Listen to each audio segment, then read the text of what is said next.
Georgia? Shall we go? I'm ready. Wait. Okay. Sandali. Parang ito yung right time para gawin ko yung plano ko. Bakit? Ano na naman yung pinaplano mo? Parang gusto ko ng pasabugin ng laro ko. OMG, Georgia. Tama ba itong naiisip ko? Sawang-sawa na ako maging kabit. At saka alam ko naman na gusto pala ako ni Tita Margarita at welcome ako sa bahay ng mga Puente Bella.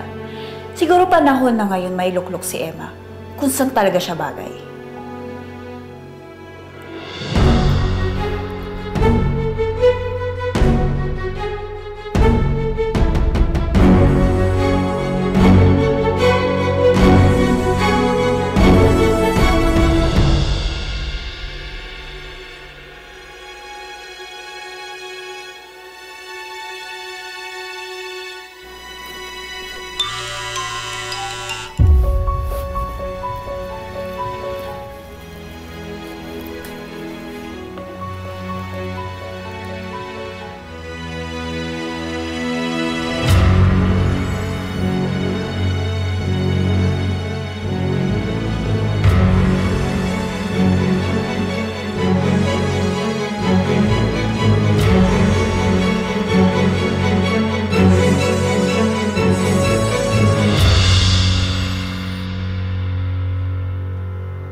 Poor Emma.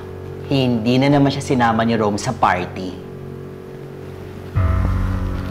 Masisisi mo ba si Rome? Kahit sinong asawa, ikahihiya ang ganyang klaseng babae sa mga gatherings. Eh, madam, saan naman kaya pupunta yun? Ewan ko, I don't know. Siguro may mga kasama siya sa isang party or something. Mga kapwa niyang basura ba? Ah, You know what I mean? ang syontot nun, basura.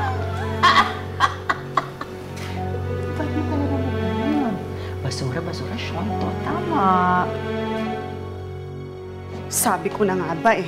Siya talaga yung kabit ni Rome. Nakabihis ka na ba? Papunta na ako dyan. Ha? Eh may lakad ako eh, may date ako. Bes, wag ka nang umalis. Samahan mo ako papunta sa party. Papunta na nga ako dyan eh. Emma, sigurado ka ba na ngayon mo sila susugurin? Kung dati nananahimik ako dahil wala akong matibay na ebidensya, pues ibang usapan na to ngayon.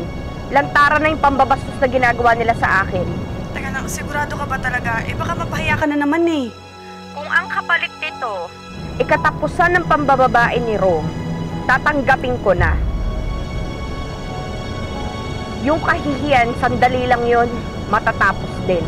Pero ang pagsasama namin ni Rome, gusto ko pang magtagal. Kung pwede nga lang habang buhay eh.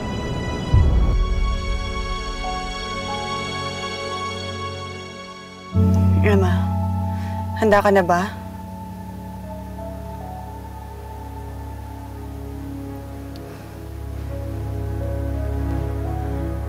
Okay ka lang? Pwede tayong umatras kung gusto mo.